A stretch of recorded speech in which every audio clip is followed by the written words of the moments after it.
Hi, it's Terrie Carr, and you are inside DHA's Box of Rock, where we get you up close and personal with your favorite rockers.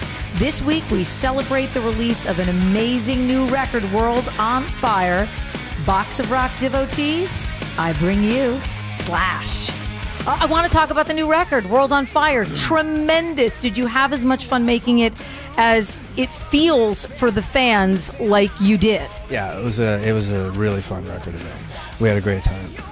And you wrote it during the Apocalyptic Love Tour, which is amazing to me because, man, there's just so many songs. You must have had that burst of inspiration. You put a lot of them down into your phone. Yeah, well, I mean, what happens is I just write as we go.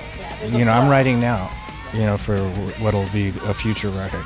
So, I mean, over the course of a year, you can write a lot of stuff. And so I just picked sort of the best 17 songs, I guess 17. It was. 17, a lot of songs. 16 songs, one instrumental. Nice.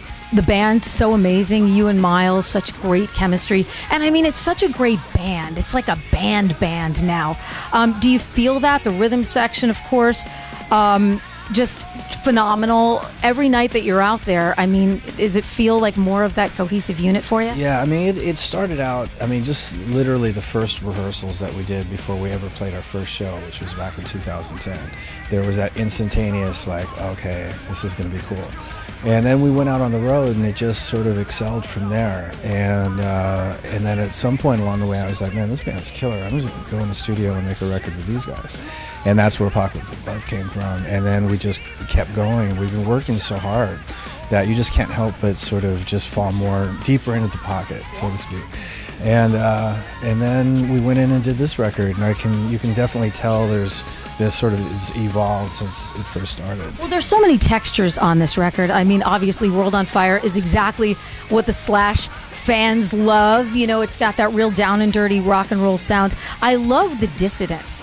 That is just, what a monster hook, and something a little bit different, a little more of a poppy feel for you. Yeah, I mean, the first thing that came was that melody that's throughout the song. I can hear it now in my head. And then I showed it to Miles, and he picked up on it, and I had no idea which direction the song was going to take. And so when we got into pre-production, we started sort of fleshing it out, and I had some other parts and so on.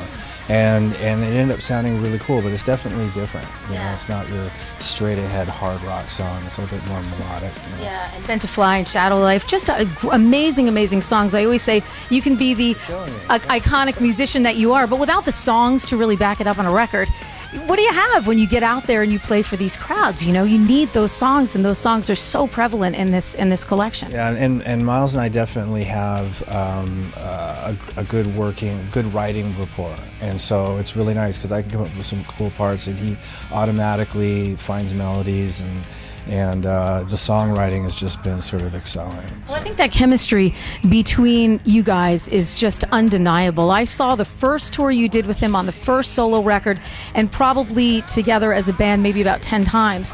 And I mean, every time you're in the Northeast, I come and see you guys, and every time it just gets better and better and better.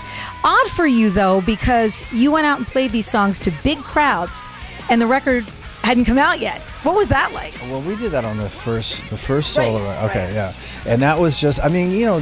All bands come from a place where they have somewhat whatever the repertoire is that nobody's ever heard, and they go out there, and that's how you sort of cut your teeth in front of a live audience before you have a record out or whatever. And so I've just been doing that for so long that I think that's the best test of a band, is to sort of grab people's attention without them necessarily knowing all the material that you're doing, and see if you can pull it off that way. Yeah. And I get the vibe from you that you're going to be a road warrior, probably out on the road for a while, writing the next record. Rocker and my guitar, yeah. I mean, on this tour. This tour, yeah, well, for sure. Yeah, and I also get a vibe from you that the music has just started to come, that this is going to be like we're constantly going to get new music from Slash, especially in a time now where you can just start putting new music out. You've got your label, and you can still be a little more independent and do what you want to do. Yeah, I mean, the way that we've been doing it seems to be a little bit of a pattern, go on the road, write the next record on the road, so stay out for about a year, get the record pretty much up and ready to go by the time the tour is over, and go and make the next record and hit the cycle again, So it seems like a pretty good pattern, but there's definitely no shortage of sort of creative inspiration, which is good, so. World on Fire, just amazing. And I thank you so much for taking the time. It's always such a pleasure to see you, and we're so inspired by your work. And thank you for just a great body of music and work. Yeah, well, thank you very much.